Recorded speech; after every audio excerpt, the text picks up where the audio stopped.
नमस्कार साथीहरू, नमस्कार। मेरो युट्युब च्यानल हेर्नु सबै साथीहरू दुई हात जोडेर नमस्कार। शान्ति तामाङको तर्फबाट सबैजना साथीहरू नमस्कार। साथीहरू, म चाहिँ सानोतिनीतिर हिँड्दैछ साथीहरू। यस्तो सुगर भएर बिहान बिहान यसो एकछिन आधी घन्टा हिँड्नुपर्छ। के गर्ने साथीहरू, सुगर भइदियो, गाह्रो भयो। यो चाहिँ सानोतिनी हो, भक्तपुर सानोतिनी साथीहरू, सानोतिनी भक्तपुर जिल्ला सानोतिनी। यो चाहिँ पेप्सीबाट आउने बाटोमै पर्छ यो सानोतिनी चाहिँ। यता मगर गाउँ, यता युसेफ अफिस अनि यो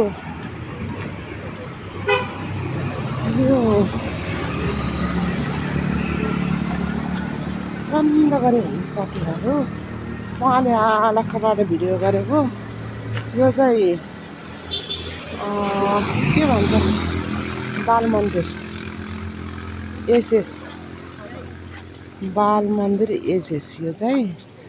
अनि भन्नु त बाल मन्दिर भन्छ, हामी जस्तो गरिब गुरुबको छोराछोरी पढ्ने ठाउँ होइन यो, धनी धनीको छोराछोरी पढ्ने ठाउँ यो। बाल मन्दिरको नाम लियो। अब बाल मन्दिर भनेपछि त गरिब गुरुबको छोराछोरी पढ्ने ठाउँ होइन र, धनी मानेको छोराछोरी पढ्ने ठाउँ साथीहरू। यो धनी मानेको छोराछोरी पढ्ने ठाउँ। गरिब गुरुबको छोराछोरी त कहाँ पढ्नु देख्नु पाउँछ र। यो विदेशी संस्था, विदेशबाट आएको एसएस बाल मन्दिर। तर गरिब गुरुबको छोराछोरीले हेर्नै पाउँदैन, टेक्नै पाउँदैन। धनी धनीको छोराछोरी मात्रै हो यहाँ साथीहरू। यो बाल मन्दिर गरिब गुरुबको छोराछोरीले देख्नै पाउँदैन, हेर्नै पाउँदैन। सबै धनी मानेको छोराछोरी हो है बाल मन्दिर।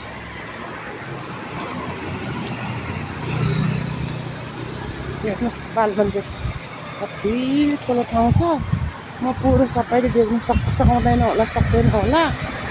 कति ठुलो ठाउँ छ हेर्नुहोस् बाल मन्दिर। धेरै ठाउँ छ बाल मन्दिर। म धेरै देखाउनु सक्दैन।